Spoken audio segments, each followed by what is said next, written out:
സാഹസം തുടരുകയാണ്.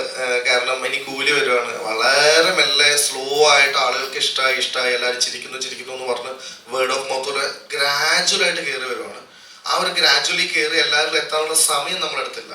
ഒരു 4 ദിവസം കൂടി കഴിഞ്ഞാൽ ഒരു വലിയ ഒരു തിരമാല അടിക്കാൻ പോവാണ്. അപ്പം ഉറപ്പായിട്ടും സോഷ്യൽ മീഡിയ വാളുകളും എല്ലായിടത്തും കൂലിയാണ് ചർച്ച ചെയ്യപ്പെടുക എന്ന് ഞങ്ങൾക്ക് നന്നായിട്ട് അറിയാം. ഉറപ്പായിട്ടും നമ്മൾ പിടിച്ചു വെക്കും, അതും അതിജീവിക്കും. ഈ സാഹസവും നമ്മൾ മറികടക്കും എന്ന് തന്നെയാണ് വിശ്വസിക്കുന്നത്. കാരണം എന്തൊക്കെ വന്നാലും മലയാളി പ്രേക്ഷകന് പേഴ്സണലായിട്ട് പറയാൻ, ഞങ്ങളുടെ സിനിമ എന്ന് പറയാൻ, ഒരു സിനിമയായിട്ട് ചിരിക്കാൻ പറ്റുന്ന, എന്റർടൈൻ ആകാൻ പറ്റുന്ന എല്ലാ സാധനങ്ങളും ഇതിനകത്ത് ഉണ്ട് എന്ന് കഴിഞ്ഞ 2 ദിവസത്തെ ചിരിയിൽ നിന്ന് ഞങ്ങൾക്ക് ഉറപ്പായിട്ടുണ്ട്. അപ്പൊ അതുകൊണ്ട് തന്നെ ഞങ്ങൾ അതിജീവിക്കും, ഉറപ്പായിട്ട് അതിജീവിക്കും.